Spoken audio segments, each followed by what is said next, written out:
In this lesson, we will discuss the occurrence and extraction of sulfur. Facts about sulfur. Sulfur is the chemical element that has the atomic number 16. It is denoted with the symbol S. It is an abundant, multivalent nonmetal. Sulfur in its native form is a bright yellow crystalline solid. In nature, it can be found as the pure element and as sulfide and sulfate minerals. It is an essential element for life and is found in 2 amino acids, cysteine and methionine. Its commercial uses are primarily in fertilizers, but it is also widely used in black gunpowder, matches, insecticides, and fungicides. Elemental sulfur crystals are commonly sought after by mineral collectors for their brightly colored polyhedron shapes. In non-scientific contexts, it can also be referred to as brimstone. Sulfur occurs as free element in underground deposits. It also occurs in nature.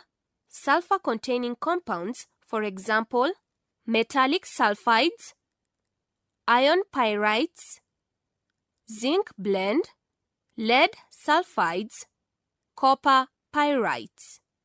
Metallic sulfates, for example, calcium sulfate and hydrogen sulfide. The following animation shows how sulfur is extracted using the Frasch process. Superheated water at 170 degrees Celsius is forced down the outermost pipe. This melts sulfur, which has a lower melting point of 113 degrees Celsius.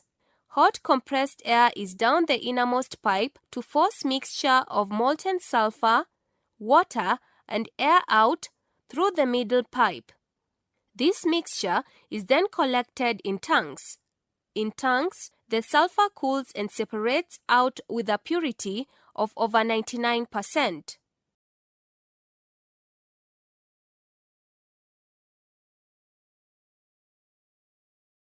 Sulfur, like carbon, has 2 allotropes, monoclinic or beta, rhombic or alpha. Monoclinic sulfur can be prepared by heating sulfur gently in a crucible. Observe the yellow sulfur melting.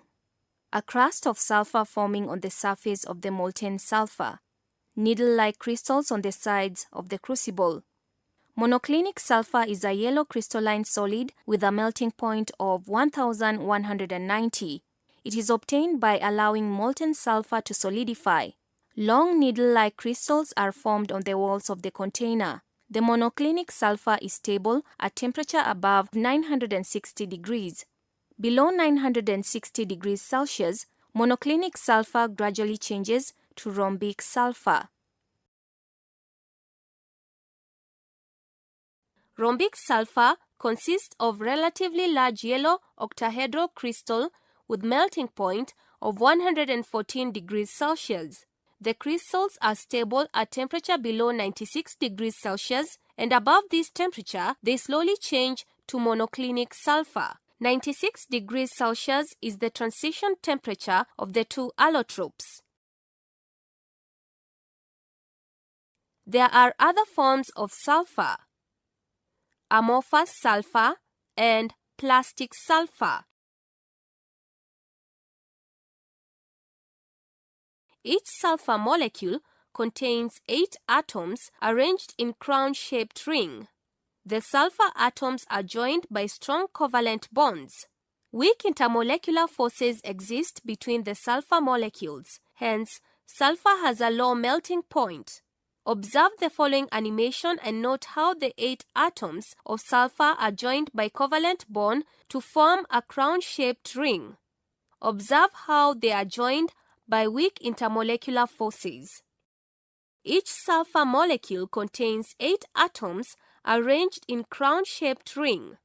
The sulfur atoms are joined by strong covalent bonds. Weak intermolecular forces exist between the sulfur molecules. Hence, sulfur has a low melting point.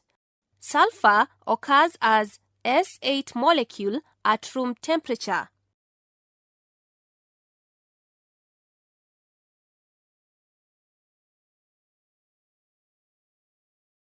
Sulfur is a yellow nonmetallic solid. Observe the following animation and note the color of sulfur solid.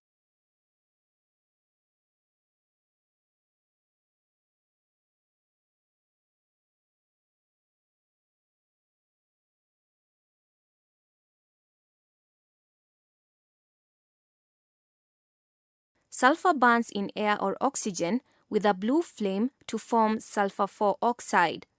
Observe the following animation and note the color of the flame.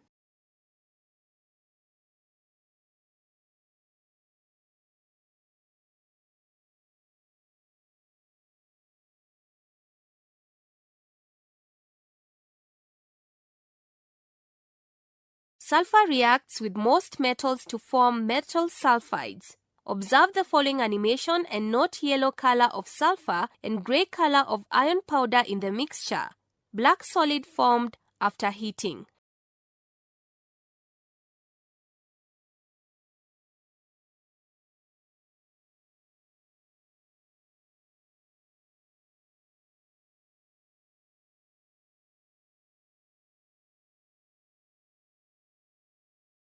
The red glow indicates that the reaction is exothermic.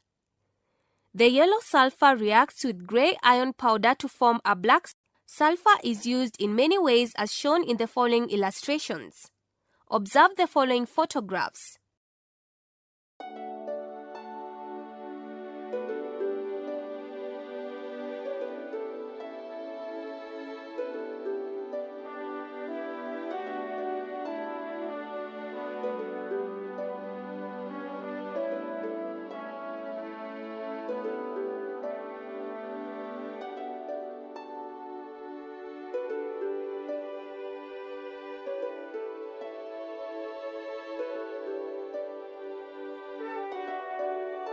In this lesson, we will discuss oxides of sulfur.